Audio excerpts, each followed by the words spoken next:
I will now make a statement as the President of the General Assembly. Excellencies, Director General Grossi, ladies and gentlemen, this year marks not only the 80th anniversary of the United Nations, but also 80 years since the atomic bombings of Hiroshima and Nagasaki, a devastating beginning to the nuclear age.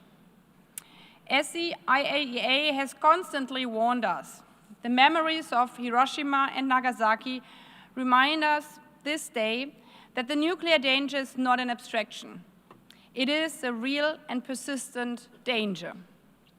And the IAEA also remains essential in ensuring the nuclear science, technology, and research serve humanity while preventing harm.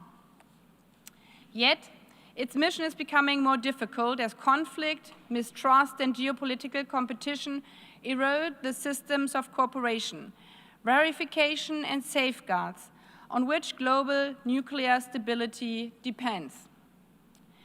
At the Ukrainian nuclear power plant of Zaporizhzhia, the largest in Europe, reactors have repeatedly lost external power due to the Russian invasion and been forced to rely on emergency generators.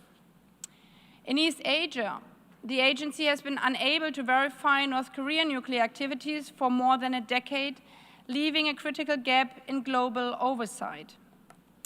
And there's a constant nuclear threat in the Middle East, as essential monitoring of Iranian nuclear sites remains suspended and comprehensive safeguards are still absent. As the integrity of the global non-proliferation architecture is undermined, it is essential we strengthen verification and nuclear safeguards. Progress is still possible. As one recent example, a temporary ceasefire brokered by the IAEA recently allowed technicians to restore power at Zaporizhzhia. This demonstrates that diplomacy can succeed and affirms the indispensable role of the agency, even or especially in areas of war. But progress must be sustained. Engagement cannot be short-lived when the risks are permanent. This applies not only to the military domain, but also to the safety and supervision of civil nuclear facilities.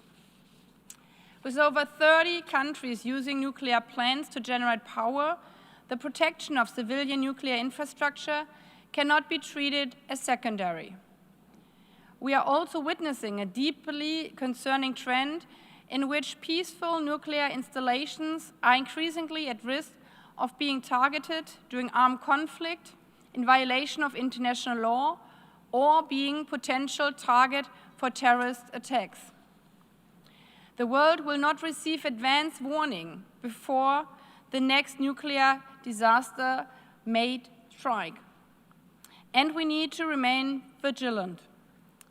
Yet, nuclear technology in its broad diversity is a force for human advancement. It can strengthen climate resilience, improve food security, and expand access to life-saving medical care. The IAEA's Rays of Hope program, which expands access radiotherapy in low- and middle-income countries, stands as a clear proof thereof. Our task, as the IAEA has constantly underlined, is twofold: to unlock the benefits of nuclear technology for civilian purposes, while rigorously minimizing its risks. This requires unwavering adherence to the principles of the United Nations Charter and to key international instruments such as the Treaty on the Non-Proliferation of Nuclear Weapons and the treaties establishing nuclear-free zones. These remain binding obligations under international law, reaffirmed by all member states when they adopted the Pact for the Future. Transparency, cooperation, and accountability must remain the standard for all who possess or seek nuclear capability. And in this domain, risk does not stop at borders. A failure in one place will have consequences everywhere. That is why the EIA's role is not peripheral. It remains the anchor of global trust and the first line of assurance that standards are upheld. In this regard, I thank you, Director General, for your and your agency's ongoing work, and I look forward to your report.